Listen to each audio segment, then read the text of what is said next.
So, I have a question for you, right? When you think about something or when you have a thought, have you ever wondered, why am I thinking like this? Or how did this thought come up? Then you're more than likely thinking about your thinking style, right? And your thinking style is something that many people don't understand, or it's a new concept to them. So, today I'm going to be explaining what a thinking style is and how it develops over time and how it affects you as a student or a person that's trying to uplift their lives in some way.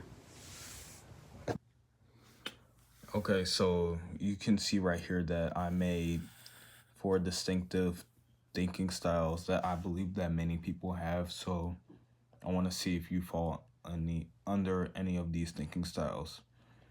So the first thinking style that I have is reactive thinking. This main driver is usually emotions. So this can be during an explosive argument or when tensions are high. Many people can fall to just reactive thinking. This is the most, in my sense, it's the most raw because it's having the effect of emotions, right? But because of this rawness, it's uncontrolled thinking, and this thinking can become ineffective over time. Now, number two, right? Logical thinking. The driver for this one is cause and effect. This is where I feel like this is the baseline of everyone, right? Because everyone thinks, if I do this, then what will happen if that happens?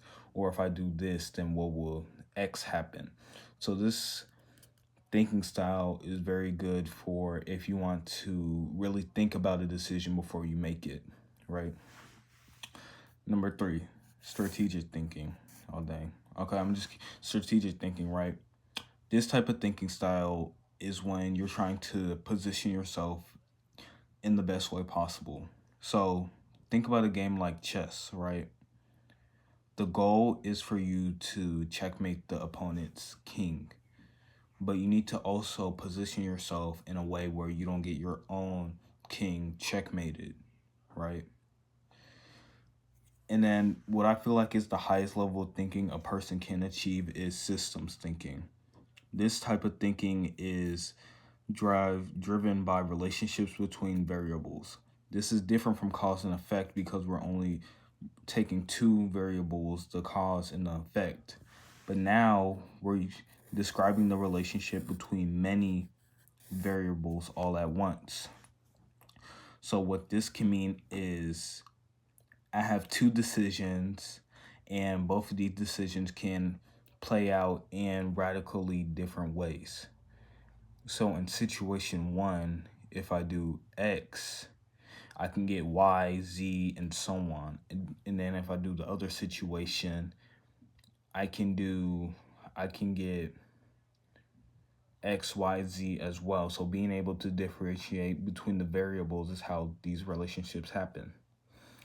Now, the question I have for you is, where do you where do you specifically fall for these types of thinking systems? Where do you think that you fall on if you think in the levels of your thinking? Also, thinking about your thinking is also called metacognition, right? You think about your own thoughts. How did I come to the conclusion of this thought? How did this thought come into my brain?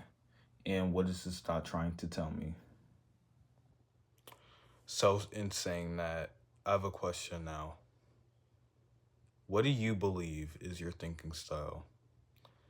And take time to actually think about it and research it. What is your weaknesses in your thinking style, and what is the strengths of your thinking style, right? I'm trying out a new format for YouTube. I think I'm gonna do more face to face like this instead of on the wall. Cause I think those are getting a lot of repetitive, and I'm gonna start doing a lot more cuts also. So I know this video been a little sporadic, but when I edit it, it should come out a little bit cleaner. Thank you again for watching. With this video, I'm just trying to educate you on how thinking styles are very unique in how you should try to play into the one that you feel most comfortable with. Okay. So again, thank you. It's the day after Valentine's Day. I think that was a few days ago.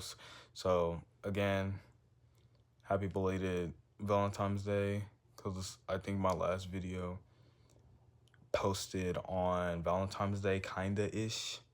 So yeah. So again, I appreciate you guys. Thank you for the journey. Thank you for everything so far, and I can't wait to keep making more content. Like, share, subscribe. Let's just build this community up together, you know. And with nothing else to say, thank you and goodbye.